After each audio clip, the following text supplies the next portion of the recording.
नमस्कार दोस्तों, मैं रिपोर्टर पंकज द खटक पर आपका स्वागत है। इस वक्त मैं मौजूद हूँ NH 52 के ऊपर। सीकर से हम जैसे ही निकलते हैं बीकानेर की तरफ जाते हैं, या जैसे ही हम बीकानेर से सीकर की तरफ एंटर होते हैं, जब एक रास्ता जाता है सीकर के अंदर बाज़ार के अंदर और एक निकलता है बाईपास पे, तो एक तिराया आता है, बडाडर तिराया। वह तिराया मेरे पीछे है। हालात ये हैं कि अभी न तो कोई बारिश का मौसम है न कुछ और, लेकिन आप जैसे मेरे पीछे देख रहे होंगे यहाँ एक तालाब सा आपको ज़रूर नज़र आ रहा होगा। ये तालाब यहाँ कोई एक नया नहीं है।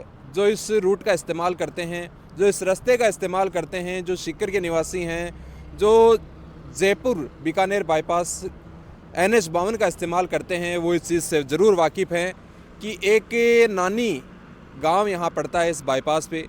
इसकी समस्या से वो सालों से जूझते आए हैं। जब बारिश का मौसम होता है, तमाम तरीक़ों से इस समस्या का इस एक नदी स्वरूप जैसा दिखाई आपको दे रहा है।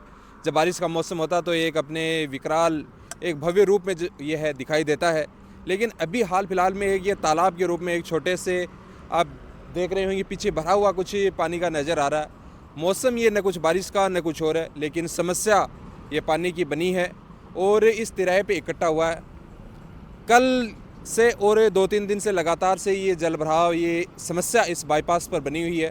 जब इस रास्ते का लोग बहुतायत रूप से इस्तेमाल होता है, क्योंकि गंगानगर, हनुमानगढ़, बीकानेर, चूरू, तमाम वो इस रास्ते का इस्तेमाल करते हैं लोग, तो हज़ारों की संख्या के अंदर यहाँ से लोग हर घंटे, हम कह सकते हैं सैकड़ों संख्या के अंदर वहाँ निकलते हैं और दिन भर हज़ारों लाखों की वो संख्या होती है जब इस रास्ते का इस्तेमाल किया जाता है। लेकिन प्रशासन की ऐसी मानिए इतनी, हम कह सकते हैं कोई व्यवस्था नहीं है इस पानी से निपटने के लिए। क्योंकि कहते हैं वैसे तो सीकर शिक्षा नगरी है, यहाँ तमाम आए साल भव्य रूप से इंजीनियर निकलते हैं, डॉक्टर्स निकलते हैं, लेकिन सीकर की इस समस्या को है वो इंजीनियर्स निकलते तो हैं और यहाँ इंजीनियर्स आते भी हैं, बड़े बड़े इंजीनियर्स आते हैं, हर तरीके से सक्षम होते हैं, एग्ज़ाम्स फाइट करके आते हैं। लेकिन एक जो सीकर की समस्या जो सालों साल से बनी हुई है, नानी का वो पानी जो तमाम सीकर का उस नानी गांव से आता है और नानी गांव से होते हुए बाईपास के माध्यम से है वो आज बडाडर तक पहुंच गया है। चेलासी तक भी वह जा चुका है, लेकिन जब वो बारिश का दौर होता है उस वक्त जाता है। लेकिन बडाडर की तो ये आम समस्या हो गई। बडाडर तिराया तो आए दिन इस समस्या से जूझ रहा है और इस समस्या से तो जूझ रहा है, वैसे जूझ ही रहा है। साथ में ये जो मेरे पानी है पीछे, इसमें इतने बड़े बड़े गड्ढे बने हुए हैं। कल रात को आपने देखा होगा, हमें वीडियो विजुअल्स भी जोड़ेंगे वो, उसमें आप देखेंगे इतने सारे साधन हैं उस गड्ढों के अंदर गिरते हैं। रात्रि के समय किसी को पता नहीं होता, कोई साइन बोर्ड नहीं लगा हुआ, कोई सेफ्टी का कुछ लगा के नहीं जाते हैं प्रशासन कि कोई बड़ा हादसा हो सकता है। प्रशासन तो शायद इसी उम्मीद में हो कि कोई ना कोई बड़ा हादसा हो तब यहाँ के लोग जाके, लेकिन यहाँ के लोग तो बहुत बार जाग चुके हैं। हद से ज़्यादा यहाँ धरना और प्रदर्शन लगातार यहाँ हुए हैं, लेकिन इस समस्या का समाधान कुछ नहीं हुआ है। ये समस्या इस बडाडर तिराहे की नहीं है, ये नानी गांव से सालों साल बनी हुई एक समस्या है जिसका निस्तारण लग नहीं रहा है। चाहे यहाँ के विधायक हो, सांसद हो, यहाँ का प्रशासन हो, इस एक समस्या का समाधान निकालने के लिए कई वर्षों खर्च कर चुके, कई अरबों करोड़ों रुपए खर्च हो चुके, फिर भी इस समस्या का समाधान नहीं है। ये पानी, गंदा पानी शहर का वो यहाँ आता है नानी गांव में और नानी गांव से होते हुए आज ये बाईपास की तरफ आ चुका है। और इस समस्या से सबसे ज़्यादा जो जूझ रहे हैं, जो इस रूट का इस्तेमाल करते हैं, वो लोग जूझ रहे हैं। और आने वाले समय में ये गांव हैं वो भी इस समस्या से लिप्त हो जाएंगे, क्योंकि इसका निस्तारण इस प्रशासन के पास है नहीं।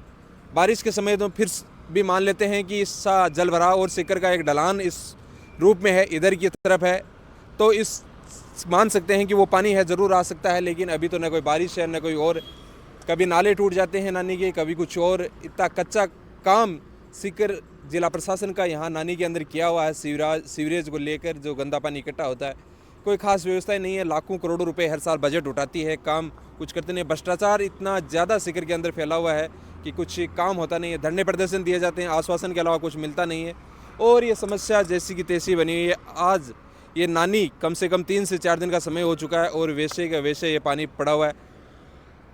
कल जब वीडियो है कि जब गड्ढे में जब साधन गिर रहे थे, उनकी वीडियो कुछ वायरल हुई, उसके बाद प्रशासन जरूर आता है और तमाम वो जो आसपास रोड के आसपास जो खड्डे होते हैं उनको कहीं ना कहीं उन पे है मलबा घेर के और उन ढकने का प्रयास करता है, लेकिन इस पानी निकासी की प्रशासन के पास उनके पास कोई ख़ास व्यवस्था है वो अभी दिखाई नहीं दे रही है।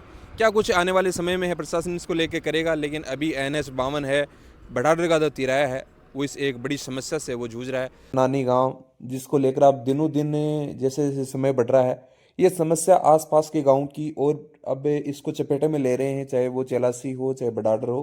तमाम वो गांव जो सीकर अब नानी के आगे की तरफ सीमा के लगते हैं, वो सारे गांव उस चपेट में आने लग गए हैं इस समस्या से, क्योंकि सीकर की जो पानी की जो व्यवस्था है सारी इससे नानी के अंदर ही आता है। एक जगमालपुरा है, वहाँ इन दो जगह है इन व्यवस्था को किया गया है, लेकिन नानी तो इस वक्त हम कह सकते हैं नानी तो वैसे बर्बाद हो गया। नानी की ऐसे कितनी सारी स्टोरियां बन चुकी हैं, नानी बर्बाद, नानी डूबा, नानी ये नानी वो, लेकिन अब ये रूप है ये बडाडर की तरफ जा रहा है। ये जो पानी का है, क्योंकि बारिश के समय तो बनती है ऐसी स्थितियां, लेकिन अब भी ये स्थितियां जारी हैं।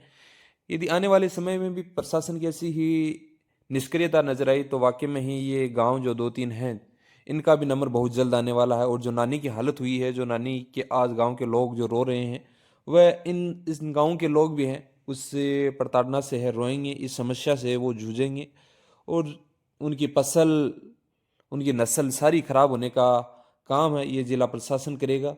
क्योंकि यदि समय रहते उन पे ध्यान नहीं दिया गया तो ये एक बड़ी और विकराल समस्या है बन सकती है। इस रूट का वैसे तो जितने भी बीकानेर हो, चूरू हो और सीकर, तमाम इन क्षेत्रों के जो हैं मंत्री, विधायक, सांसद इस रूट का इस्तेमाल करते हैं, लेकिन कभी इसके निस्तारण को उनके निस्तारण को लेकर उनके पास कोई ऐसा विजन नहीं होता, न कुछ लेकर दिखती है कि आने वाले में इस समस्याओं को लेकर इस नानी गांव और इसका जो ये पानी आज बाईपास के ऊपर दिनों दिन आता जा रहा है, इसको लेकर उनके पास कोई विजन कोई दिखता नहीं है। तो ये एक जिले प्रशासन के साथ साथ उन तमाम सरकार के मंत्री और इन जिलों से आने वाले वो विधायक, सांसद, उन सब की नज़र होने के बावजूद, उन इस समस्या से दो चार होने के बावजूद उनकी कहीं ना कहीं निष्क्रियता है वो जरूर देखने को मिलती है। आने वाले समय में ये रहेगा कि क्या कुछ खास इस व्यवस्था को सुधारने के लिए प्रशासन कड़े कदम उठाता है। यदि वक्त रहते कदम नहीं उठाया तो जो हालत नानी की हुई है वही हालत चेलासी, बड़ाडर और तमाम जो गांव इस बाईपास के लगते हैं, इस बाईपास के साथ साथ उनका भी नंबर बहुत जल्द आने वाला है। आप इस खबर को लेकर क्या कुछ सोचते हैं, कमेंट बॉक्स में अपनी राय जरूर रख सकते हैं।